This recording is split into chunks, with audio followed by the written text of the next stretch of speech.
was born and brought up in what is now Croatia. And he was a genius. He was way ahead of his time. But some of the things that he came up with and their potential applications were not what the system, the cabal, wanted. And so they, in effect, destroyed him. But looking at his life and what has happened since is very instructive, both in the way that it shows how far ahead of his time he was, but also in the way that some of his understandings of reality and how to work with it and make it serve your purpose, how that today is being used in a very malevolent way. Tesla was born in 1856 and he died in a New York hotel room in 1943, officially of a heart attack. And despite all the amazing things that he developed and was responsible for, including today's electrical system, he ended up dying penniless, in effect. And he had many ideas, many trains of research and themes of research that were going on when he died, and information and documentation of other research that he'd done in his life. He died at the age of 86, so he lived a long life. And these documents and this research material was seized when he died by the FBI. And there have been many suggestions and a lot of speculation about what was in them and what information the authorities therefore gleaned from these documents. But what can be said is that so much of the high-tech developments, not least in the realm of wireless communication, was actually first instigated, first perceived by Nikola Tesla. And to go beyond the concrete-like limitations of mainstream science, you have to think differently. In fact, you have to go beyond thinking, beyond thought. Thought is a very low level of intelligence and perception, very low. Oh, he's got a great mind. Oh, really, I am sorry. What we need is not even a great, but an open, expanded awareness, consciousness, which allows us to go beyond, if you like, 5 sense thought, to tap into the realms of infinite awareness, infinite knowledge, infinite inspiration, which is why great scientists like Tesla talked about the fact that they used not their mind so much for their great insight, but their intuition. Intuition doesn't come from the head. We don't go, oh, I've just had this intuitive. We go, I just know. This thinks, this knows. And so this is the inspiration point from which Tesla and others like him got so much of their inspiration. And you've only got to look at some of his quotes to see where he was and where he was coming from. Here's one. The scientists of today think deeply instead of clearly. Think deeply instead of clearly. One must be sane to think clearly, but one can think deeply and be quite insane. That's absolutely right, because you can you can think how to create a atomic bomb. You can think deeply to do that. But it's insane to actually build it. But because we have a science, a materialistic science, overwhelmingly, that can, well, I'll tell you how I put it over the years. The difference between cleverness and wisdom. And wisdom also comes from the heart, from widened, expanded consciousness. It's clever, to take the same analogy, it's clever to be able to build an atomic bomb, but it's not wise to do so. And as I've said in my books over the years, cleverness without wisdom is the most destructive force on earth. And that is what we call modern science. Emphasis on the call. That's what it is. Overwhelmingly, again, it's like cleverness without wisdom. And therefore, it has become, look around, not least in terms of the environment, it has become, because of that, the most destructive force on earth. So another Tesla quote. Today's scientists have substituted mathematics for experiments, and they wander off through equation after equation and eventually build a structure which has no relation to reality. I've been on about that for years and years and years and years and years. It's what I called in the last Wembley event. The law that says bollocks begets bollocks, because if your prime point of looking at everything is bollocks, then everything that comes from that foundation bollocks must be bollocks. And so we have a science that perceives, even though it's got quantum physics to show this is rubbish, bollocks, it still perceives from its foundation perceptions that the world is solid. It's not. The world is not solid. I've explained all this many times in many places. And Tesla was realizing this. It's why he was able to go beyond where the other scientific limitations were. And so if you are looking at the world as if it's solid, then obviously the conclusions you come to from that basic flaw must be expressions of that flaw. And that's why science has been going round and round and round and round, while people that could see beyond that, like Tesla, were way ahead of him. Same with people like Leonardo da Vinci, even further back, even further ahead of their time. Another Tesla quote: "My brain is only a receiver.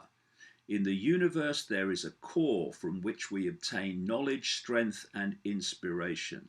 I have not penetrated into the secrets of this core, but I know that it exists."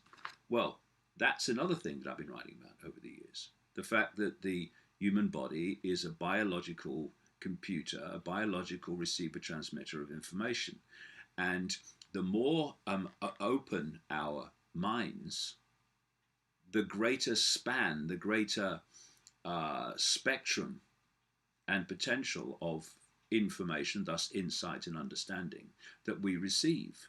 When we talk about closed minds, you can also look at that as squeezing the frequency band that you're actually receiving and transmitting on, because the biological receiver transmitter is constantly affected by the thought processes and awareness processes. The more you open your mind to all possibility, the more that band of frequency that you are interacting with gets wider and more expanded, and thus so does your understanding and your insight and your um, intuitive knowing.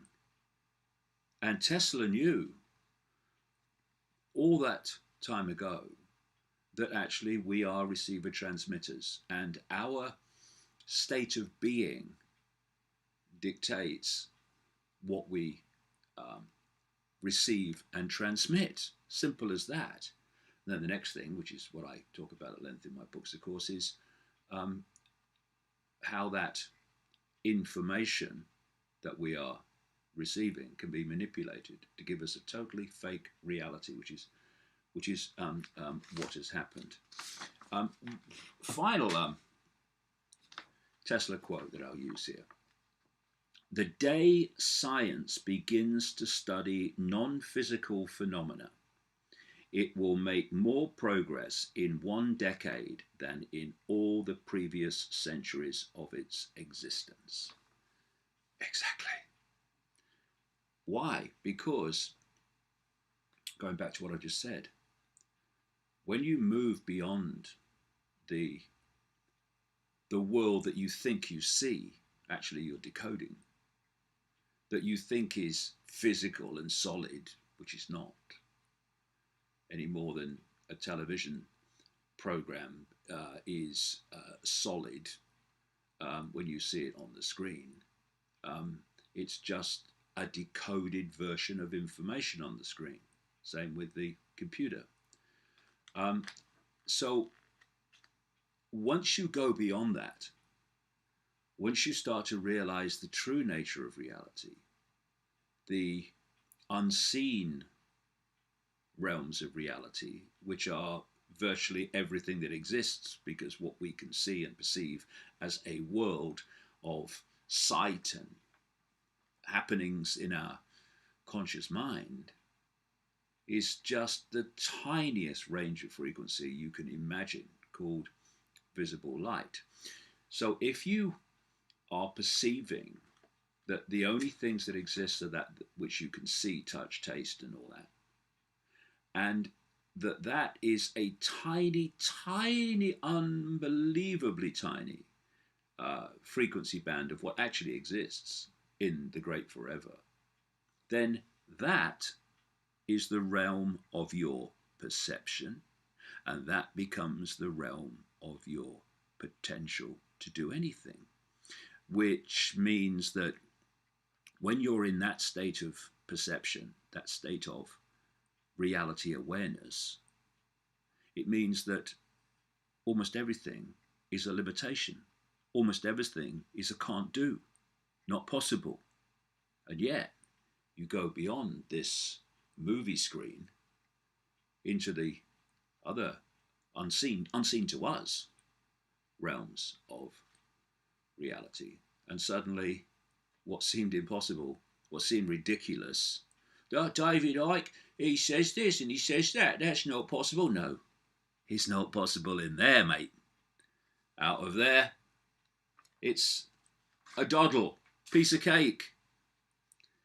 So Tesla was ahead of his time, just like Da Vinci, Giordano Bruno, so many over the years, but a tiny, tiny, tiny fraction of the human population. That's why people say they were ahead of their time. Time is another illusion of the decoding process. There is only a now, an infinite now, an infinite forever, if you want to put it like that. And so these people were not ahead of their time. They were beyond time. We perceive in our conscious reality a world that appears to have time, because events seem to be following each other, and as they follow, we call that time. And the quicker they seem to pass, the quicker time seems to pass, and vice versa with how slowly they seem to pass. And people like Einstein have pointed this out, not that it's an incredible kind of revelation, that people interact with time in different ways because time is malleable, because time is an illusion. So you can be in a dentist chair and time can seem to pass very slowly. And as Einstein said, you can be in the company of someone you want to be with, and time can pass extremely fast. And because it's the way you're decoding a sequence of events, nothing to do with time. So these people weren't ahead of their time because there was no time. Where they were was beyond time. They were beyond that frequency band in which we decode sequences into an apparent illusion of time. They had expanded their awareness to the point that they were through this sense of um, limitation that I've talked about, this tiny band of perception. And they were able to tap in to that realm of infinite knowledge and awareness in frequency bands, although it's more than that, um, beyond the one that we perceive and the one in which thought operates. And thus they were able to have insights and visions of things that the people caught in the illusion didn't have. And of course, what happens is you have these insights and you bring them down and you articulate them. And what does the population, right to present day, my own experience, a classic, but going way back in what we call time, perceivers' time, to the great people of what we call history, who now, with hindsight, were way ahead of their time in terms of their understanding. And what happened to them? They were ridiculed and they were dismissed. They were condemned. Some of them, like Giordano Bruno, were burnt at the stake. And it's still going on today. Why?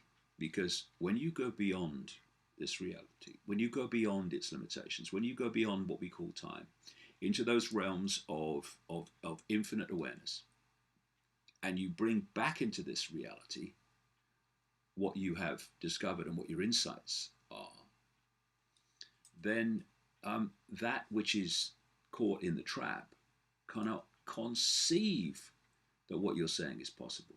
Because from that point of view, it's not. And that's the ongoing reason for the experiences that people have of such kind, in terms of ridicule, when, as things move on, long after they've gone, people say, oh, they were right then. Yes. And you're perceiving that they're right now. Yeah. But you're still ridiculing people today who are ahead of their time, just like they were. And you say, how could they dismiss what that person said? It's so obviously true. Yeah, it is to you now because it's become a norm. But people who are just like that today are being treated just like they were for the same reason. Shh, this is how it is. No, it's not. It can't be. That's the whole history of people who could see beyond the norm. And what the Teslas and the Da Vincis were doing were going beyond these limitations, and they were accessing this awareness that they had, this inspiration that they had to be ahead of their time. And Tesla talked about the fact that he used to have these visions where he would see a piece of technology in like holographic 3D, and he could move it around in his mind and see it from every angle. So he was seeing the forest in its totality, while the people in the world that weren't doing that, and the scientists, for want of a word, who were around at the time, they were not seeing the forest. They were only seeing the twigs, never mind the trees, and thus they couldn't see what he could see.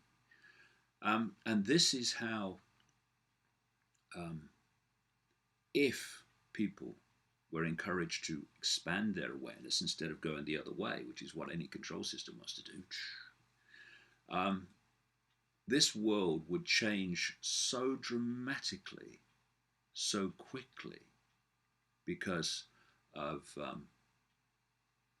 what we would be able to do, achieve with that knowledge rather than that no knowledge. And so Tesla is very much a symbol of this different way of interacting with the world. And it's so relevant to today because there is a movement now, which I very strongly support, which is basically comes under the title of the electric universe. And it's based on the fact that all around us is limitless electricity and electromagnetic power, which can be tapped into to give us all the warmth and power we need, not just without fossil fuels and all these other destructive sources of power, but for no money, for no cost. Imagine that. So then you look at the fact that Tesla knew this, and it was his great driving force. He knew that there was electricity all around us, said so, wrote so, way before now. And he knew that you could tap into it and give people limitless free energy. And that is one of the key reasons that he was marginalized and destroyed. So that knowledge that Tesla had of how to do it, and he didn't just talk about it, he actually did it in terms of creating free energy and tapping into this limitless supply of power. Free power. So the people today, the authorities today, the scientists today, on the inside anyway, they've had access all these decades, going back to 1943, and indeed, he talked about some of it openly. All these decades, they've had the ability to create free energy and to let the population have it. Free energy which doesn't create carbon dioxide, which has become the great villain of the world, even though it's essential to life. And the whole climate change, global warming lie is based on the fact that carbon dioxide coming out of polluting technologies, power technologies, are creating this greenhouse effect, which is warming the planet. As I've gone into in the books at great length, it's just so ludicrous. And interestingly, more and more mainstream scientists are now breaking ranks and coming out and basically saying it's ludicrous. It doesn't stand up. It doesn't. There's a reason why they're lying to us. There's a reason why they want us to believe it, which I'll go into in the perception deception at great length. But it's a lie. But this is the point. This is where I'm going with this. They have the knowledge which Tesla had today to give us free energy that doesn't produce the pollution that they are demonizing. So why don't they release it? Why? Because this human-caused climate change, climate always changes, is a lie. And secondly, the last thing they want us to have is free energy, because that would free us to do so many things we can't do now because of the cost of power. And so his goal, his driving force was free energy for everyone. So the Tesla story went on, and in the 19th century, 1884, he arrives in America to work with Thomas Edison. He of invented the electric light fame, except that he didn't. He developed and commercialized a form of electric light, absolutely did not invent it. And the same with Marconi. Marconi and radio. It's like Marconi invented radio, no, it didn't. And he developed radio, and he did some good things with radio, but he didn't actually invent it, as the historical story goes. Tesla was actually confirmed by Supreme Court hearings in the United States to have been fundamentally involved in the development of radio. And so many things that Tesla was involved in, someone else has been given the credit for, people like Edison and Marconi. And Edison doesn't seem to be have been a very nice human being either. And when Tesla arrived in the United States to work with Edison, they became very quickly rivals, because Edison had pinned his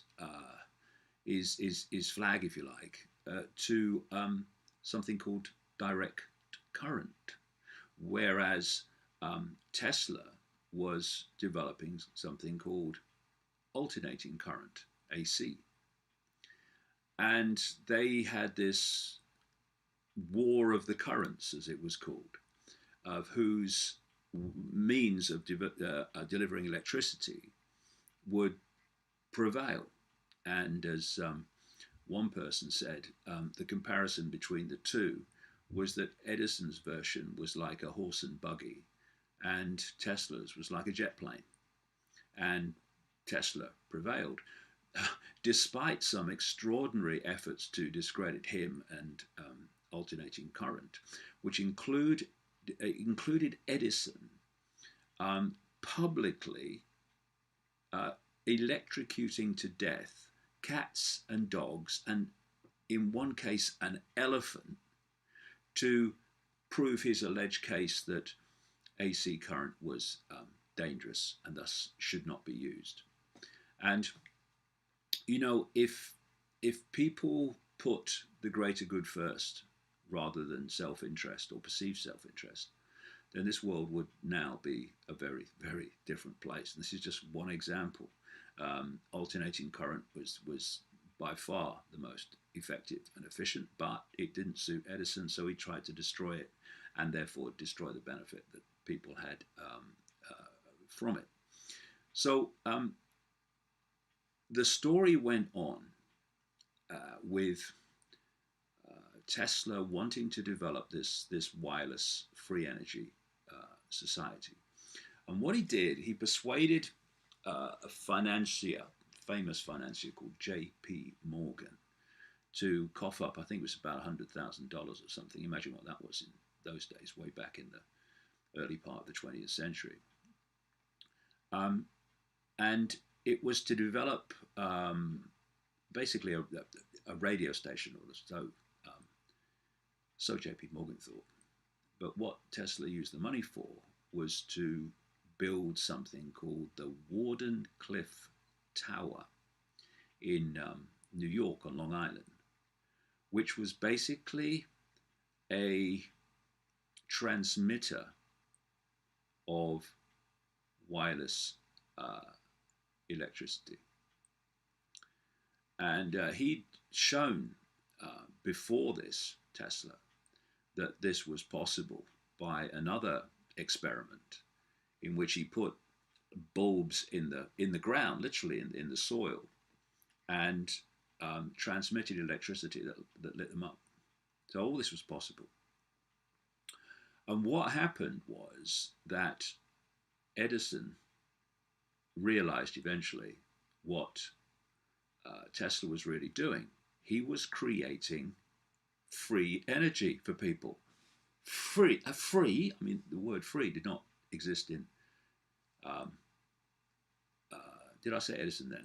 I meant J.P. Morgan. J.P. Morgan realized that um, Tesla was developing free energy, and of course, a financier like J.P. Morgan, with all the things that he was involved in the industrial world, um, he obviously didn't want that. So the funding stopped, and eventually the Wardenclyffe Tower was destroyed, and that was the end of that. And it was also in many ways the big downturn in the fortunes of Nikola Tesla, because the system was saying, oh, I don't know, this guy's developing things that are really bad for us, so we're going to do for him.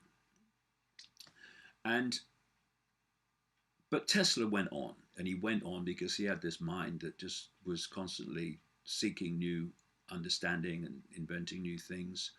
And he developed so many things, or started to move in the direction of so many things, not just wireless technology, helicopters, X-rays, weather manipulation. He was creating lightning with his technology above his house.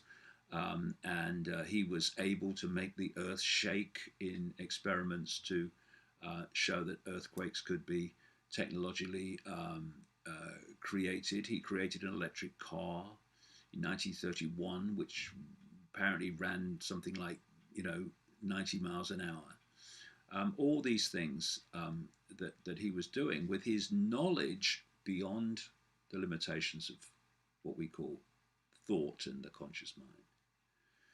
And so it was this ability to see beyond the norm that was so dangerous to the system, and why the system turned against him. Because, I mean, there were things about Tesla that I seriously didn't agree with. For instance, he was into supporting eugenics. He thought eugenics and kind of controlled interbreeding, creating this better race, was all good stuff, and I couldn't disagree with him more.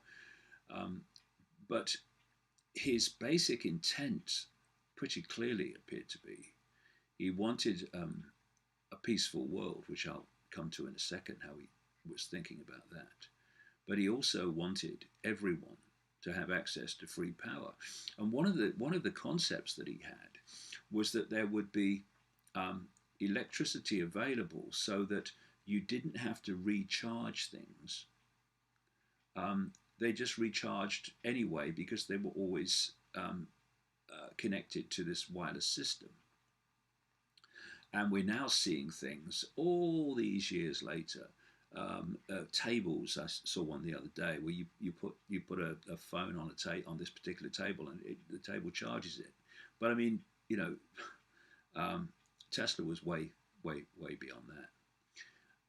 And another aspect of Tesla is that he talked about other worlds and how he was in communication with other worlds.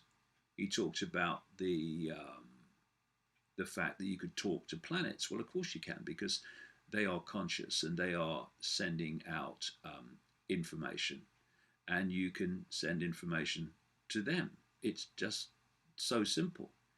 But he could see that. He also talked apparently about the fact that he was in connection with other worldly beings that were helping him, and that he was somehow a vehicle for that, which is kind of also highly possible. And so, and by the way, when I talked earlier about tapping in beyond time, if there is another force, in this case, otherworldly entities that are trying to communicate with you, well, they're communicating with you on certain frequencies, and so not everyone is, in frequency terms, expanded enough to access those frequencies. This is why certain people get them and certain people don't. In fact, the number of people that get them seem to be very small, and like Tesla, they stand out in terms of their ability to see beyond what other people can see. But one of the the things that you can see today, which are very clearly based on Tesla technology and Tesla's understanding, things like HARP, the um, technology in Alaska, and there's a lot of focus on HARP in Alaska and what it can do, but actually these technologies are now around the world. It's not just HARP. In fact, HARP's probably not even the most advanced. If we really knew, beyond the world that we see and into the shadows where all this is orchestrated from. And what technology like HARP does is it fires radio waves at the ionosphere in the upper atmosphere and manipulates it, can make it vibrate. And these radio waves then come back from a vibrating ionosphere in a much more powerful way than they went up. And Tesla was talking about, remember he died in 1943, he was talking about having the technology that had the ability to X-ray the Earth. What do we have now? We have technology like HARP able to X-ray the Earth and see what's underneath. When they said, "Oh well, yeah, there's these tunnels in Afghanistan, and we can't find Bin Laden and all that stuff." Well, they can X-ray the Earth with this technology, and they'll see what's underneath. They'll see if they're tunnels. They'll see this. They'll see everything. One of the things they use this for, because as I've said over the years, there is a web that is basically directing the world. And that web has in its strands governments, corporations, banks, all these things. And thus, although HARP and such like are basically government military technologies, they are part of the same web of major corporations that are connected to this network. And thus, they can X-ray the Earth with this government military technology. And they can tell corporations in the same web where all the resources are. And so they go in knowing where everything is. Whereas other companies that are trying to compete, that are not part of this web, they're trying to decide where to drill or where to look for resources on a much more limited scale of potential. And once again, what happens? The corporations then dominate the resource market, dominate the world's resources, not least because they know where they are. And so when you look at the documentation, the patents, etc., that were written for HARP, many were written by a man called Bernard Eastland, who worked for the corporations involved. And Eastland actually mentions in the submission Nikola Tesla and how the technology is based on his knowledge, his understanding.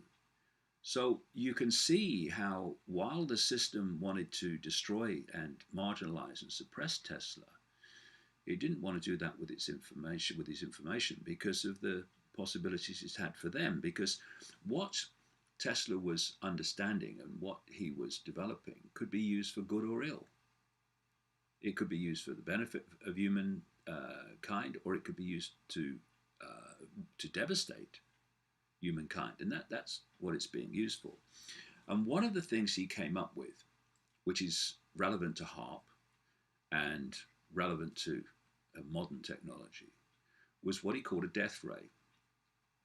And it sounds, why would he come up with a death ray? But what he said was that he had developed this ray, this energy weapon, if you like, which could basically melt aircraft, military aircraft, from 250 miles away. And his goal, or his idea, was that every country be given this death ray. And therefore, no one could attack anyone else because as soon as they got close, whatever they were using would be melted in the air. And you could see that, the train of thought. But of course, in a streetwise world, you know that if this thing gets out, the idea is not to give it to everybody, but to keep it for yourself, and then you control everybody. So this is where, classic, it's not technology, it's how it's used. And I write about this in the perception deception, where I have it's a chapter actually called Changing the Atmosphere. It's another bloody story, that is. But in Changing the Atmosphere, I feature Tesla and his story and all the relevance that comes from it. And just read you a little bit here. Tesla told the New York Times in 1940 that he had developed an entirely new principle of physics beyond the physical, which no one, he said, ever dreamed about. He called this the teleforce and described it as an invisible beam that could generate an invisible Chinese wall of defense and melt aircraft motors at a distance of 250 miles. The teleforce beam was only 1/100 millionth of a square centimeter in diameter, he said. Tesla, I'm saying, was tapping into the natural electrical electromagnetic forces and focusing their power through technology. He said that he could produce 100 million volts of pressure with currents up to 100 billion watts. And if the radio frequency was resonating at 2 megahertz, the energy released would be the equivalent of 10 megatons of TNT. Tesla said that he had the technology to split the earth like an apple. New York American published an article in 1935 with the headline, Tesla's Controlled Earthquakes, in which he said that his technology's rhythmical vibrations frequency, pass through the earth with almost no loss of energy, and it becomes possible to convey mechanical effects to the greatest terrestrial distances and produce all kinds of unique effects. And so what he had in the early part of the 20th century was the capacity to give us all the power that people need without cost. And he had the capacity in his own mind to stop conflicts by making it impossible for anyone to attack anyone else with this beam. But of course, what he wasn't, or maybe he was, but on the face of it, what he wasn't bargaining for was the very network that I talk about, of which people like J.P. Morgan, who was just a frontman for the Rothschilds, were central in the United States. And what they did was take out Tesla's technology in the sense of it being used in a positive way and hijacked it for their own ends. Where it would have gone by now, who knows, because wireless technology is a two-edged sword.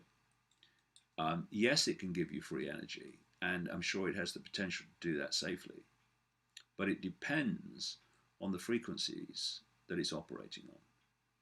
Wireless technology, which is what we're getting more and more today. In fact, the way that, almost everywhere you go, certainly in built-up areas now, this wireless system is taking over everywhere. And there are these big internet companies like Google and so on that want to put up satellites that beam wireless internet at all parts of the earth, even those that are completely inaccessible to Wi-Fi at the moment. So what they're doing is they're creating a sub-reality.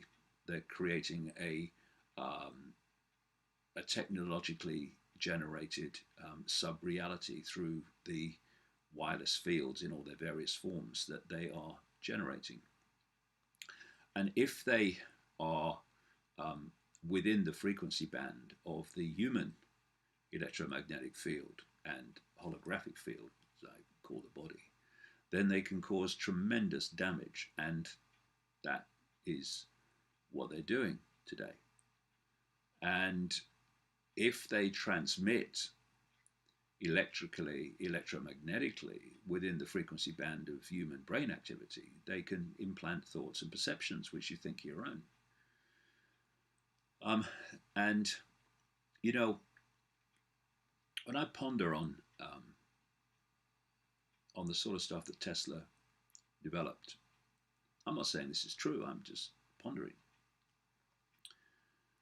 He was ahead of his time, and he seemed a genuine man in terms of what he was developing. But once you cross that line of understanding into the realms of the unseen, as he put it himself in one of those quotes I mentioned earlier, you can move forward in your potential, technological, etc., very, very quickly, immensely quickly. And if you don't have wisdom when you make that leap in understanding, if you don't have heart with mind, then it's like giving a 5-year-old an AK-47 and saying, "Oh, you play with that, dear." The consequence is probably going to be catastrophic.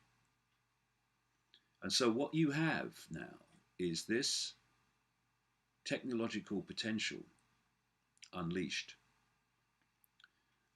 in the hands and under the control of psychopathic, insane, moronic idiots. And thus, what are they going to do except create mayhem? And if it was a benevolent force that was working through people like Tesla to bring this about, well, it ain't worked out too well, has it? And then I think that this control system can only reach the scale of potential for mass control and mass control of thought, mass control of perception, all of it, even so-called physical control, can only reach this level of potential with these technologies that have been developed.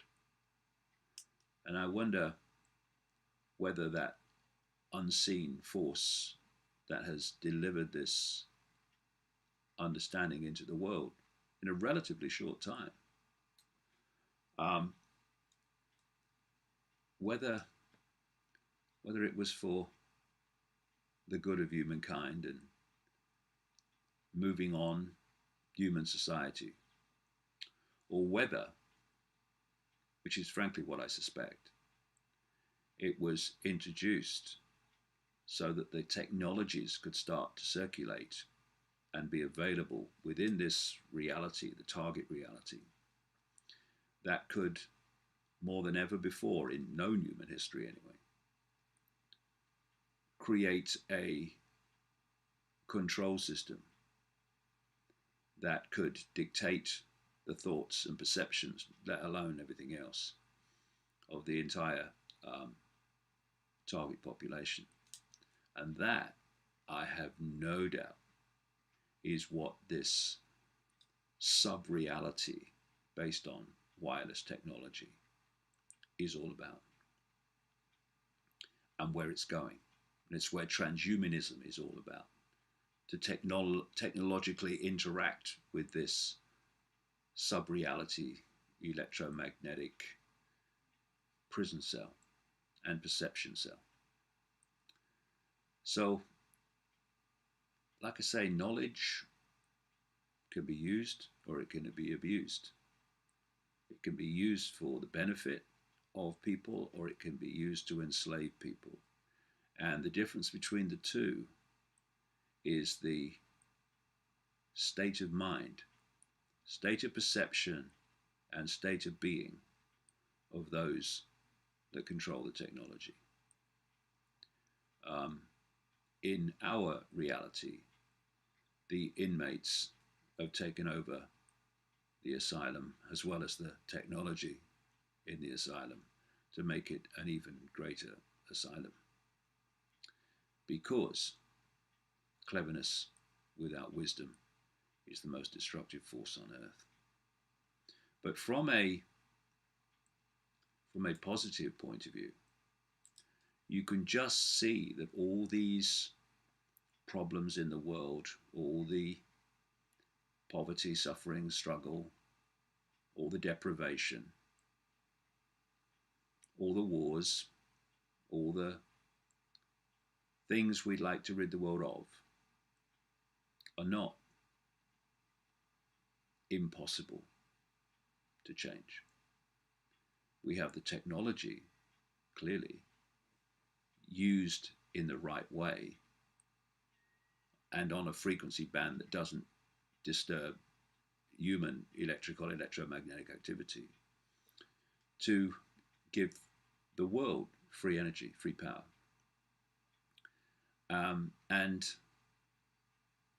other technologies and understandings, once you go beyond the physical, that can make sure that no one need be hungry, no one need be without shelter, and no one, clearly with the power situation, no one should be without warmth. And if you look at most people's lives, if you look globally, they're based on survival.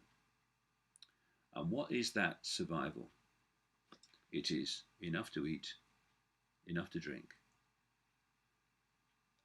shelter, and warmth. And once you have them, then you've got choice. Because you're not in survival mode anymore. You've got the basics of survival. Now you can start making choices. But, and this is the key, if you haven't got those things, unless you buy them from the control system, in effect, then you have to keep serving the system and do what the system says to raise the money to buy those pillars of survival. And just removing that through the positive use of technology that already exists would transform life on earth by transforming choice and by taking the constant cradle to grave race for survival out of the equation. And when you look at the Tesla story and how that was all possible, but it was suppressed and destroyed and the potential taken in another way, that is the mentality that controls the world. And that is the mentality that is enslaving the world. And yet, if we do only